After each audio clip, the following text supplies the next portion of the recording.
Start.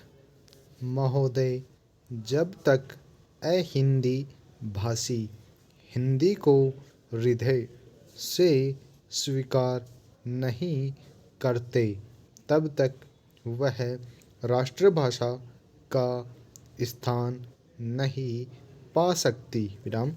और यह तभी हो सकता है जब वे यह समझें कि इसमें उनका भी योगदान है और उन्होंने इससे केवल लिया ही नहीं बल्कि इसे कुछ दिया भी है और उन पर कोई दूसरी भाषा लादी नहीं गई है बल्कि यह उनकी ही भाषा है विराम।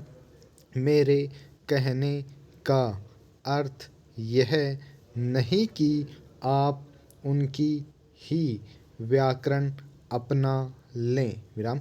इसका अर्थ यही है कि आप उदारतापूर्वक जितना ले सकते हैं ले लें विराम।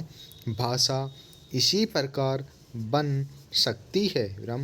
यह भी आवश्यक नहीं है कि उसको स्वीकार करने पर आप वही लिखना आरंभ कर दें विराम, परंतु जो वे लिखें उसको आप गलत न समझें विराम।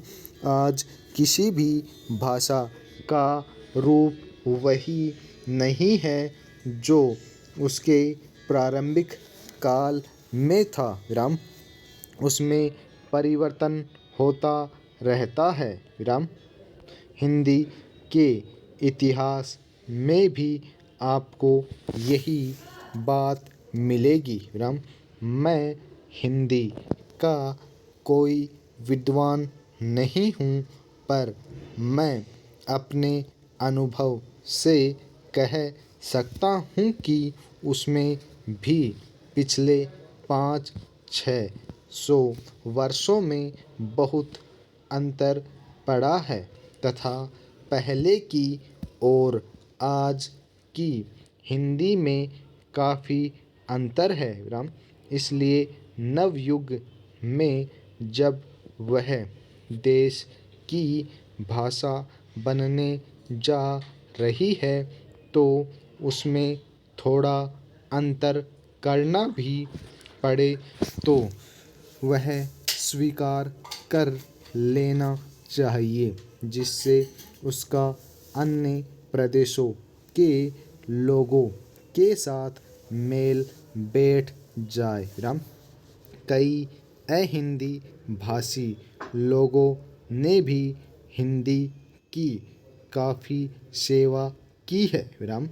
आपके राज्यपाल महोदय अहिंदी भाषी हैं और इन्होंने अपनी भाषा की बड़ी सेवा की है विराम। यह भी हिंदी के पक्ष में थे और इन्होंने बड़ा योग दिया, जिसके कारण हम संविधान सभा में सफल हो सके विराम।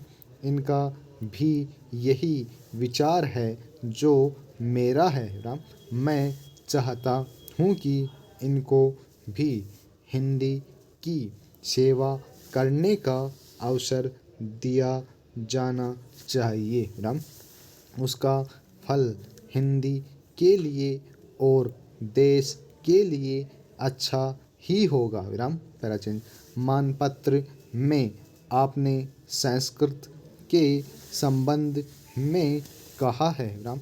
मैं मानता हूँ कि हमारे देश में संस्कृत का अध्ययन आवश्यक है, क्योंकि देश की सभी भाषाओं का स्रोत वही भाषा है विराम। संस्कृत से हमारा संबंध अटूट है विराम। इसकी पढ़ाई लिखाई कम हो गई है, यह हमारे लिए दुख की बात है विराम। मैं आशा करता हूँ कि इसकी उन्नति होगी। Full stop.